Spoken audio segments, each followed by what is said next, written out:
అందరికీ నమస్కారం. నవరాత్రులలో 6వ రోజు ఈరోజు. పురాణాల ప్రకారం 6వ రోజు నవదుర్గలలో కాత్యాయని రూపాన్ని పూజిస్తారు.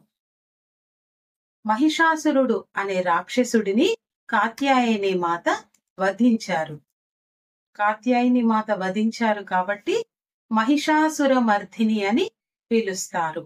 అమ్మ సింహం పైన స్వారీ చేస్తుంది. కాత్యాయని మాత దుష్టశక్తులను నాశనం చేసే తల్లిగా భక్తులు నమ్ముతారు.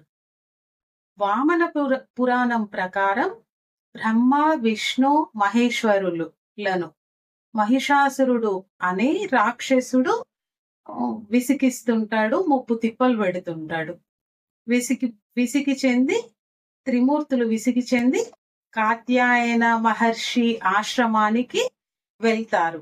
అక్కడ వాళ్ళ కోపాన్ని కిరణాల రూపాల్లో వ్యక్తం చేస్తారు. అప్పుడు ఆ కిరణాలకు కాత్యాయన మహర్షి ఒక రూపాన్ని ఇస్తాడు.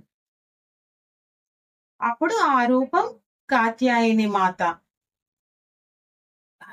ఇంకొకటి ఏంటంటే ఆమెని కాత్యాయన కుమార్తె అని కూడా పిలుస్తారు.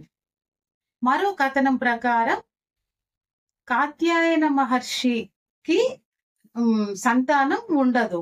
అప్పుడు అమ్మవారిని వేడుకుంటాడు, ఆమెను కుమార్తెగా జన్మించమని కోరుకుంటాడు. అప్పుడు తల్లి కూడా తదాస్తు అంటుంది. కాత్యాయన మహర్షికి ఇచ్చిన మాట ప్రకారం ఆయనకు కుమార్తెగా జన్మిస్తుంది. అందుకని కాత్యాయన కుమార్తె అని కాత్యాయన మాత అని అంటారు.